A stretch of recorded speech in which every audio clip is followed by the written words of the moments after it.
السلام عليكم ورحمة الله تعالى وبركاته. سود وهذا دعوة ريال الله يدين شرفه. هل كان وبقى قرب ميديا وحنا نرجع أثناء أقوياء محمد عبد الله عسقلاني ونن أرمى وحبرشة مدة كر جارس عشان تونسنا كشقينا بنرجع مرتب نوية هاي شغلة عاوة وحنفرقين دونا وحبرشة بنتلان جودهانتد gaar ahaan magaalada Qardho waxbarashadeeda iyo maanta uu soo gabagabay imtixaankii shahaadiga ahaa ee deegaanada Puntland fasalka 12aad ayuu rabaa inuu fariin anfacaysa ardayda maanta dhameysay dugsi sare inuu fariin la wadaago insha Allah soo dhawaada mar kale waxaan ka codsanaa si xushmad ku dhahan haduu muuqaalkan soo gaaro in marka hore leeyahay taabataan si share gareysaan asxaabtiin la wadaagtaan bog hadaad ku cusubtahay follow YouTube subscribe soo dhawaada mar kale maxamed soo dhaw marka hore ustaad waxaana si kooban taariikhda intaan wareysi ugu gudagin bal hal daqiiqo taariikhda maxamed waxaan u mahad celinayaa Qardho Media iyo agaasimaheeda iyo howlwadeedanadeeda maxamed ugu horeeyo wareysigan aad ila yeelateen aad iyo aad baan iniga mahad celinayaa magacayga waa Maxamed Cabdullaahi Maxamed oo ku magac dheer Ustaad Casqalaani anigu muddo waxaan wax ku bartay oo hoose dhexe iyo sare kaga baxay magaalada Qardho waxaan ka baxay jaamacadda Bariga Afrika iyo GTIC muddo dheerna waxaan ka soo shaqeynay adeega bulshada gaar ahaan arrimaha waxbarashada oo aan aragno inay tahay aasaaska in dalkan dib loo soo dhiso marka muddadaas aan waxbarashada ku jirnay iyo hawshaas ayaynu ku jirnay marka taariikh nololeedkayga bal intaas aan rabaa inaan ku soo koobo Ustaad Maxamed ka sokow inuu ka mid yahay bahda waxbarashada ee gobolka Karkaar haddana waa maamulaha macadka Dr. Ahmed oo ku yaala magaalada Qardho ayuu maamul ka yahay insha Allah macadkaas iyo hawlihiisana waa ka wareysan doonaa Ustaad waxaan rabaa su'aal ku weydiiyo maadaama xog ogaal u tahay xaaladda waxbarashada Puntland iyo khaasatan magaalada Qardho aan joogno bal xaaladda waxbarashada Puntland bal inta adigu aad khibradaada bal ka war xaalada waxbarashada Puntland 22 sano ay jiday deegaanadeeda waxbarasho ayaa laga dhiganayay lagana waday waxbarashadaasi maalinba meel bay soo joogtay oo la soo waday qolaba meel bay soo gaarsiisay adigu si guud waxbarashada Puntland maanta meel fiican bay maraysaa haday noqon lahayd mid hoose dhexe iyo sareba oo meel aad u wanaagsan ayay maraysaa waxyaalo waa ka dhiman yihiin laakiin waa dadaal dheer ayaa la galay waad garan kartaa dal burburay oo dawladdiisa meesha ka baxday adoo muddo dheer kadib waxbarashada in dib loo soo cesho marka waxaan dhigi karnaa waxbarashada Puntland si guud meel fiican bay maraysaa oo dadaal dheer ay u gashay xukuumadda Puntland gaar ahaan wasaaradda waxbarashada iyo tacliinta sare si waxbarashadaasi ay u noqon lahayd waxbarasho tayo leh oo miro dhala waxbarashada gobolka Qardho daayirna maadaama barayaasha ka mid tahay sanadadii hore iyo sanadada dambe aad ka barto waxbarashada Qardho ka waxbarashada gobolka Karkaar iyo degmada Qardho khaasatan degmada Qardho waxbarashadeedu waa soo fiicnaanaysaa oo sarakac waa ku socda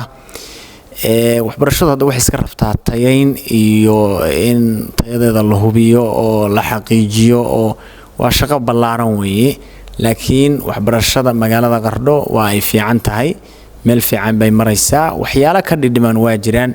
haday noqon lahayd tababarida macallimiinta in la qalabeeyo iskuulada oo kale oo agabka iyo uu ku yar yahay iyo qalabku sidoo kale ardada laftigooda oo la rabo in ardadaas tiradooda la hubiyo iyo tayadooda waxyaalo qaarkood iska jiraan laakiin waxbarashada degmada Qardho meel fiican ayay maraysaa inta xogaalkayga ah dadaal dheer ayaa lagu bixiyaa in magaaladan waxbarashadeedu ay fiicnaato waayadii hore magaalada waxbarashadu waxay iska ahayd magaalo kooban oo magaaladu intaan waa ka koobnayd iskuuladuna intaan waa ka koobnaayeen laakiin kullaba wixii ay waxbarashadu ay baahdo waa iska jiri karaan caqabada soo bixi kara caqabada ballaaran oo iska yimi waa jiraan kullaba ay waxbarashada ay meelo badan gaadhay oo iska fiday iskuulo badan la furay xoogaa tayadii waa laga yaabaa inay hoos u dhacday marka waxbarashada magaalada Qardho si guud adu waa fiican tahay laakiin waxay rabtaa in dib u eegis lagu sameeyo waxaan badii lahaa shir laga hadlayo waxbarashada magaalada Qardho in dib u eegis lagu sameeyo oo bal wixii ka khaldana la fiirsho waxay ku fiican tahay in la isla eego bal in la qabto bay ku fiicnaan lahayd waxa tahay maamulaha macadka Dr. Ahmed oo macad magaalada Qarno ka jira oo sidoo kale jaamacadda Bariga Afrikana hoos taga bal macadkaagi waxbarashadii habka u shaqeeyo. macadka Dr. Axmed Xaaji Cabdiraxmaan waxaa la aasaasay adigu 2012 waa macad faracyo badan ku leh Boosaaso, Qardho, Garowe, Burtinle. macadkaasi ujeedadii loo aasaasay markii ugu horeysay waxay ahayd dadka waxbarashada ka daahay oo dadka waaweyna magaalada yimi iyo dadkaas in waxbarashadii hoose dhexe iyo mid sare lagu siiyoba iyadoo waqtigooda loo dhaqaaleynayo. khubaro badan ayaa macadkaas hirgelisay oo fariisisay markii ugu horeysay. macadku manhajka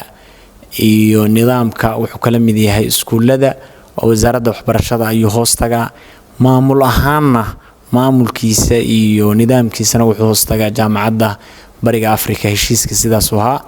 macadku marka ardaydiisu dugsiga sare waxay ka qayb galaan imtixaanka shahaadiga ah ee foonforada, kuwa dugsiga dhexena waxay ka qayb galaan imtixaanka shahaadiga ee fasalada ay dadka ah. macadku marka waa macad muddo badan shaqeynayay, dad badanna ay ka soo baxeen, wax badanna bulshada ku soo kordhiyay sababtoo ah qof weyn oo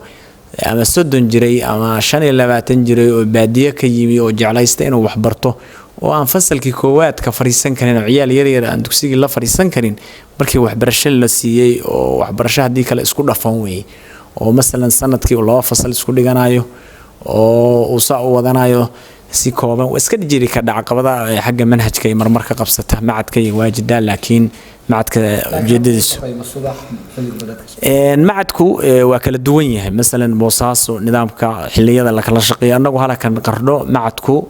wuxuu shaqeeyaa shaqada waxa la bilaabaa 7 iyo 40 oo duhurnimo ay bilaabataa waxayna dhamaataa 9 iyo bar habeenimo ay dhamaataa. 6 xiiso ayaa la dhigtaa macadka laga qaataa oo kala duwan. maadooyinka lagu dhigto dugsiyada hoose dhexena waa la dhigaa. macadku sidoo kale dugsiga sarena waa u bixiyaa maadooyinkiisa. hoose dhexe hoose qofku wuxuu ku dhigtaa 2 sano, dhexena wuxuu ku dhigtaa 2 sano, dugsiga sarena wuxuu ku dhigtaa 2 sano ayuu ku dhiganaya waa isku 6 sano. marka macadku qaabkaas ayuu u shaqeeyaa aduu 7 saac iyo bar bay shaqadu bilaabanaysaa ilaa 9 iyo bar ayuu dhiganayaa. manhajkiisu waa manhajka wasaaradda waxbarashada ayuu qaataa. ardaduna waxay galaan imtixaankaas shahaadiga ah. macallimiinta wax ka dhigtay waa macallimiinta dugsiyada sare ee magaalada wax ka dhiga oo khibradooda iyo aqoontooda la soo xulay oo la hubiyay qaabka ay wax u dhigayaan tayadooduna aad u sareyso. waa macallimiin muddo badan shaqadan gacanta ku hayay. barnaamijkaas waxbarasho waxa la yiraahdaa emergency education baa waxbarashada degdeg ah in dadkii si degdeg ah waxbarasho loo siiyo. marka macadku qaabkaas ayuu u shaqeeyaa muddada dheerna waa u shaqeynayay. maantay oo ahayd 2 bisha 6 sanadka 2022 waxa deegaanada Puntland ka soo afmeermay imtixaankii shahaadiga fasalka 12aad. arday badan baa sanadka u fariisatay. marka fariinta aad la wadaagi lahayd ardadaas oo tala ahaan siin lahayd si waxbarashada si wataan maxay noqonaysaa ustaad? waxay tahay guul weyn ayay tahay inuu imtixaankaasi maanta ka soo dhamaado dhammaan goobihii lagu galayay imtixaankaas ee wasaaraddu u astaysay oo ay tira lagu galo oo ardadaas imtixaankoodii si nabad ah uu ku soo dhamaado. waxay guul u tahay dadka reer Puntland, waxay guul u tahay xukuumadda Puntland, waxay guul u tahay wasaaradda waxbarashada iyo tacliinta sare oo dadaal dheer ku bixisa in imtixaankaas la qaado oo la hirgeliyo. marka waxaan leeyahay ardadaas hambaliyo aad iyo aad baad u mahadsantihiin. waxa weeye waqti dheer baad soo qaadateen. waxa weeye maantana waxa gaadheen guushiinii ee ugu wanaagsanayd inaad dugsigii sare maanta aad soo gabagabaysaan. waxa weeye khayr fisha insha Allah biidnillaahi alkariim. waxa weeye oo waxa aad loogu farxo arday intaas oo sano wax soo dhiganay in maanta uu maadadii ugu dambeysay uu soo galo. sidoo kale iyaguna waxaan u mahadcelinaynaa wasaaradda waxbarashada iyo tacliinta sare iyaduna waqti dheer galisa imtixaankan iyo diyaarintiisa iyo hubintiisa iyo ka shaqeyntiisa iyo ilaaliyaashii ilaalinayay kormeerayaashii dhammaantood waxaanu leenahay waa shaqo aad iyo aad u wanaagsan. waana waxyaalaha ay Puntland ay ku faanto markii loo eego waxbarashada maamul goboleedada iyo gobolka Banaadir ba markii la fiirsho waxyaalaha ay Puntland number 1 ka ku tahay imtixaanka tayadiisa inuu yahay imtixaankaas imtixaan bad qaba oo aan waxba aysan ka dhicin marka waa arrin aad iyo aad wanaagsan waana arrin guula weeye ardadana waxaan leeyahay hambaliyo ardadaas dugsiyada sare dhamaysay waxay rabaan waxa la dhaho tala bixin ardayga ka hor intuusan jaamacadda tagin waxa jira barnaamij hadda ka hor laga diyaariyay waqooyigaas waa website ay waqooyiga jooga ay diyaariyeen Somaliland waxa la yiraahdaa www.taj-talo ayaa la yiraahdaa website-ka ardadu waa gali karaan www.taj-talo ayaa la yiraahdaa waa tala bixin ardayga ka hor intuusan jaamacadda tagin oo ardaygu markuu dugsi sare ka soo baxo fikirka guud oo jaamacadda ka haysto iyo faculty-yadeeda iyo department-yadeeda iyo arday kasta meesha uu ku fiican yahay inuu galo waa arrin u baahan ardaygaas in tababar laga siiyo oo lana wacyi geliyo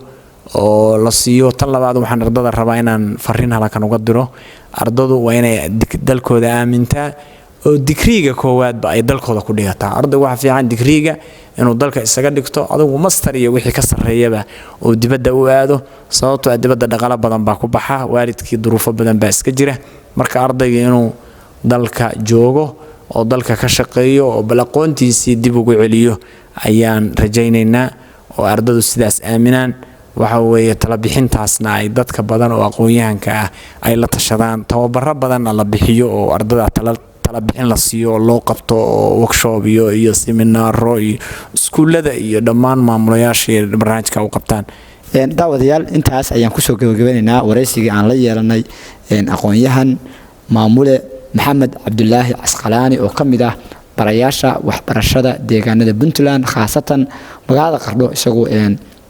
barayaashada ku jira ahna maamulaha macadka Dr. Axmed oo ku yaala magaalada Qardho guud ahaan faracyo ku leh deegaanada Puntland ustaadiyad baan kaga mahadcelinaynaa falaqeyntaada iyo xaaladda waxbarashada Puntland falaqeysay ardada afariinta la wadaagtay marka waxaan leenahay mahadsan tahay